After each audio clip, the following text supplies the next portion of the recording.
Part 1 में आपने जाना था कि पद्मनाभ स्वामी मंदिर सिर्फ एक मंदिर नहीं बल्कि भारत के इतिहास का सबसे रहस्यमयी खजाना है।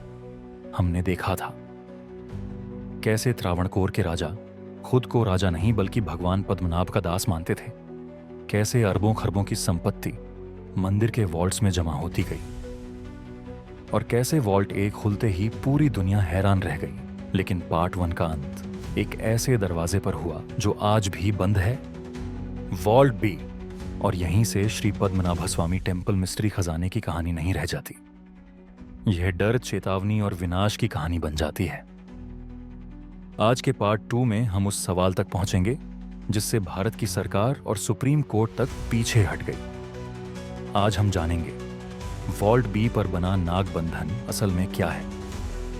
2011 में वॉल्ट बी का नाम आते ही अजीब घटनाएं क्यों शुरू हुई, गरुड़ मंत्र क्या है और उसे गलत पढ़ने से विनाश क्यों कहा जाता है, और क्या सच में वॉल्ट बी का रास्ता सीधे समुद्र तक जाता है, और अंत में 2026 तक वॉल्ट बी की असली स्थिति।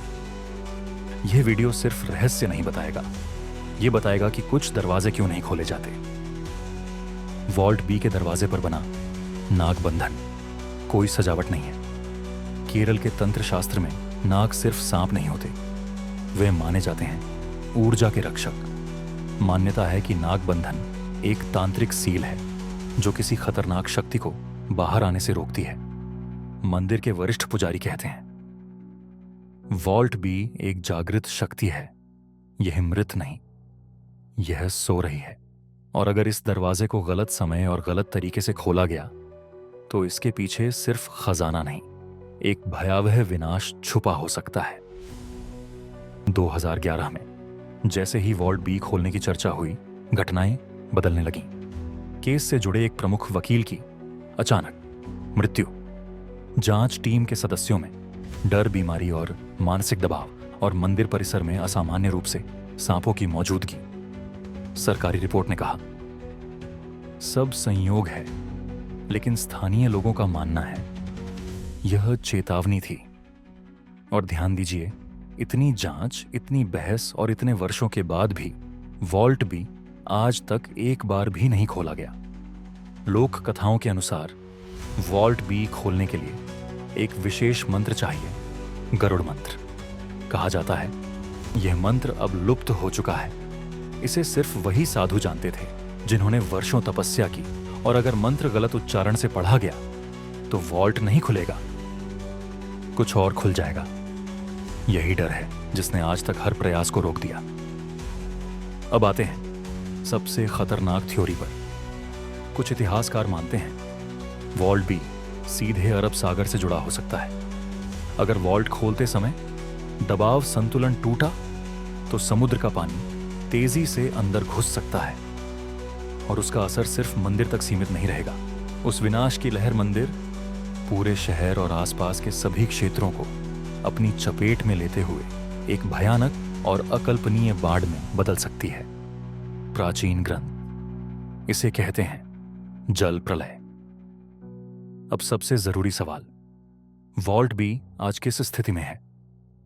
तथ्य यह है 2020 में भारत की सुप्रीम कोर्ट ने अपने फैसले में पद्मनाभ स्वामी मंदिर का प्रबंधन फिर से त्रावणकोर राज परिवार को सौंप दिया। इसके बाद 2021 से लेकर 2026 तक कई बार यह अफवाहें फैलती रहीं कि वॉल्ट बी को खोला जाएगा, लेकिन हर बार मंदिर प्रशासन और सरकार ने इन सभी खबरों को पूरी तरह गलत और निराधार बताया। लेकिन सच्चाई यह है वॉल्ट बी आज भी बंद है, कोई अनुमति नहीं, कोई खुदाई नहीं।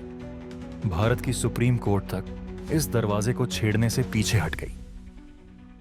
कुछ विद्वान मानते हैं वॉल्ट बी में सोने से भी कीमती चीज हो सकती है, प्राचीन वैदिक ग्रंथ, खोया हुआ ज्ञान या किसी सभ्यता का रहस्य, क्योंकि असली खजाना हमेशा सोना नहीं होता। कुछ दरवाजे खोलने के लिए नहीं होते, कुछ रहस्य समय के लिए होते हैं। पद्मनाभ स्वामी मंदिर हमें यही सिखाता है, हर शक्ति इस्तेमाल करने के लिए नहीं होती। और शायद वॉल्ट बी आज भी बंद है क्योंकि इंसान अभी तैयार नहीं है। अगर आपको ऐसे रहस्यमयी इतिहास और अनसुलझे सच पसंद हैं, सब्सक्राइब करें, लाइक करें और कमेंट में बताइए, क्या वॉल्ट बी खोला जाना चाहिए या कुछ रहस्यों को रहस्य ही रहने देना चाहिए।